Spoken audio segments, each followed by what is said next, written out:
दोस्तों, doctor B R. Ambedkar की महात्मा गांधी की आलोचना हमेशा से ही महत्वपूर्ण, ऐतिहासिक और शैक्षणिक रुचि का विषय रही है। इन दोनों ही प्रतिष्ठित हस्तियों ने भारत के स्वतंत्रता संग्राम और उसके बाद भारतीय संविधान के निर्माण में महत्वपूर्ण भूमिका निभाई थी। हालांकि सामाजिक और राजनीतिक मुद्दों पर उनकी अलग अलग विचारधाराओं और दृष्टिकोणों के कारण अम्बेडकर की ओर से कुछ उल्लेखनीय असहमतियां और आलोचनाएं तो हुई थीं। लेकिन यह समझने के लिए कि अम्बेडकर अक्सर गांधी की आलोचना क्यों करते थे, उनकी असहमति के ऐतिहासिक और वैचारिक संदर्भों में गहराई से जाना आवश्यक है।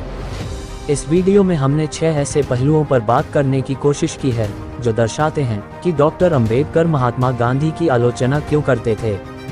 दोस्तों, वीडियो में अगर जानकारी पसंद आए तो इसे लाइक कीजिए और हमारे चैनल को सब्सक्राइब कीजिए। पहला, छुआछूत पर दोनों के अलग अलग विचार।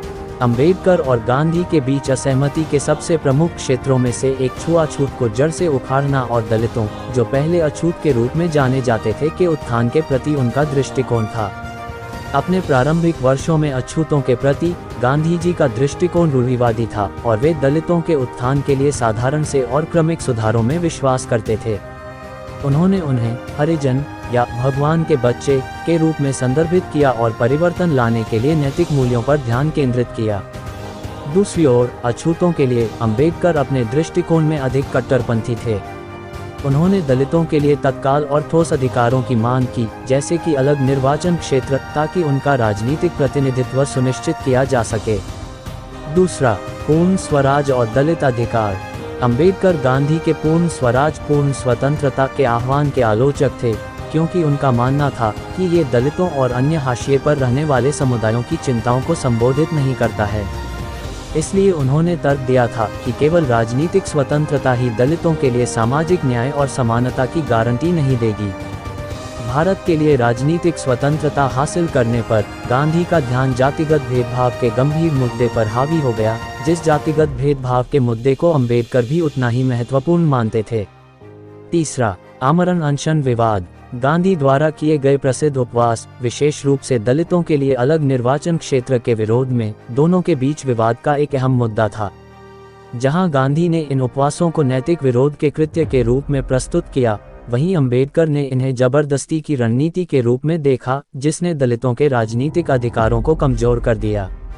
उनका मानना था कि गांधी जी अपने नैतिक अधिकार का इस्तेमाल दलितों की जायज मांगों को दबाने के लिए कर रहे हैं। चौथा, पूना पैक्ट पर संघर्ष। 1932 का पूना समझौता, जिसने दलितों के लिए अलग निर्वाचन क्षेत्रों के मुद्दे को सुलझाया, अम्बेडकर की आलोचना का एक और उदाहरण था। उन्होंने इस समझौते को एक ऐसे समझौते के रूप में देखा जो दलित हितों की पर्याप्त रक्षा नहीं करता था। समझौते के तहत सामान्य निर्वाचन क्षेत्रों के भीतर दलितों के लिए आरक्षित सीटें प्रदान की गईं, लेकिन उन्हें अलग निर्वाचन क्षेत्र नहीं दिए गए, जैसा कि अम्बेडकर ने मूल रूप से मांग की थी। बाद में अम्बेडकर ने इस समझौते पर खेद व्यक्त किया था। पांचवां, हिंदू धर्म पर दोनों के अलग अलग विचार। डॉक्टर अम्बेडकर ने अपने पूरे जीवन में जाति व्यवस्था और हिंदू धर्म की पदानुक्रमित प्रकृति की आलोचना की थी। उन्होंने हिंदू धर्म को स्वाभाविक रूप से भेदभावपूर्ण माना और दलितों के पलायन के साधन के रूप में बौद्ध धर्म में रूपांतरण की मांग की और बाद में बौद्ध धर्म अपनाया भी।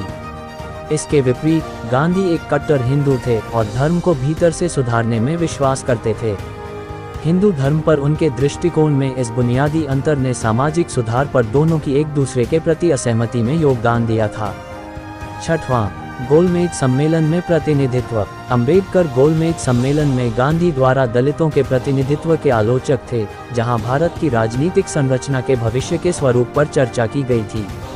उन्होंने तर्क दिया कि दलितों सहित सभी भारतीयों के लिए बोलने का गांधी का दावा उनके वास्तविक हितों का प्रतिनिधि नहीं था।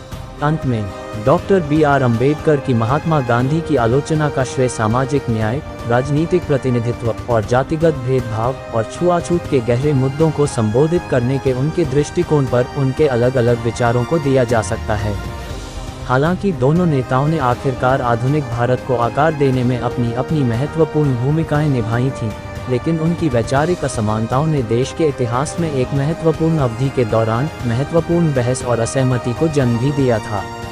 ये आलोचनाएं उन चुनौतियों की जटिलता का प्रमाण हैं जिनका भारत ने स्वतंत्रता और सामाजिक समानता के संघर्ष में सामना किया था।